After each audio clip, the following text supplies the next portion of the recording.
Block passport پر نصف درجن یورپی ممالک میں سیر سپاٹے اور فوٹو سیشن کا کارنامہ سر انجام دینے کے بعد واپس پاکستان پہنچنے پر محسن داوڑ نے اپنے تازہ انٹرویو میں سب سے پہلے منظور پشتین کو تختہ مشق بنا دیا، جو اس وقت روپوش ہیں۔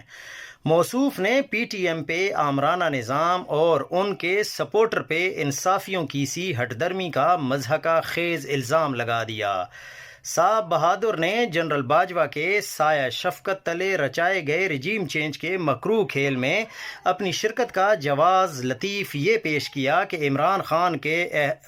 دور میں ان کے خلاف فوجی یلغار ہوئی اور پارلیمنٹ میں مراد سعید نے انہیں گالیاں دی، لہٰذا ان کا کہنا تھا کہ ہم نے حساب تو ہر صورت برابر کرنا ہی تھا۔ یوں معلوم ہوتا ہے کہ موصوف کو جنرل باجوہ کی طرف سے درجنوں کارکنان پر گولیاں چلوانے کے بجائے مراد سعید کی پرجوش تقریر پر زیادہ غصہ تھا۔ اسی گفتگو میں موصوف نے ایک نہایت دلچسپ نقطہ نظر پیش کیا کہ عمران خان کی حکومت نے جمہوریت کو سرنڈر کر دیا تھا، تاہم شہباز شریف کے بارے میں ان کا نرم گوشہ یہ تھا کہ وہ ان کے اقدامات ناقص پر انہیں مورد الزام اس لیے نہیں ٹھہراتے کہ انہیں پہلے ہی سے کمزور جمہوریت ورثے میں ملی تھی۔ عمران خان کو بے وقت اور دشمن جان قرار دینے والے Mohsin Dawar regime change operation کے بعد کا ایک حیرت انگیز واقعہ بھی منظر عام پر لے آئے۔ ان کا کہنا تھا کہ شہباز شریف نے انہیں اپنی کابینہ میں شامل کرنے کی شرط یہ رکھی کہ میں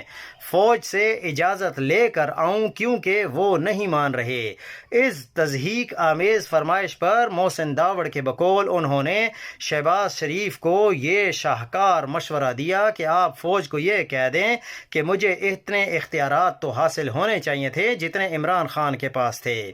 عمران خان سے سیاسی انتقام لینے کا ڈنڈورا پیٹنے والے محسن داوڑ نے خود یہ راز افشاں کیا کہ عمران خان نے انہیں اور علی وزیر کو کابینہ میں شامل کرنے کی پیشکش خود کی تھی، جو ان دنوں نے ٹھکرا دی تھی، لہٰذا شہباز شریف جتن کے باوجود بھی انہیں کابینہ میں شامل نہ کر پائے کیونکہ مقتدر حلقوں سے منظوری نہیں مل سکی۔ آپ قوم کو اپنی جمہوری خدمات اور اسٹیبلشمنٹ کی غلط پالیسیوں سے بھی روشناس کرواتے رہے اور مقبول بیانیے کے ساتھ کھڑے نظر آئے۔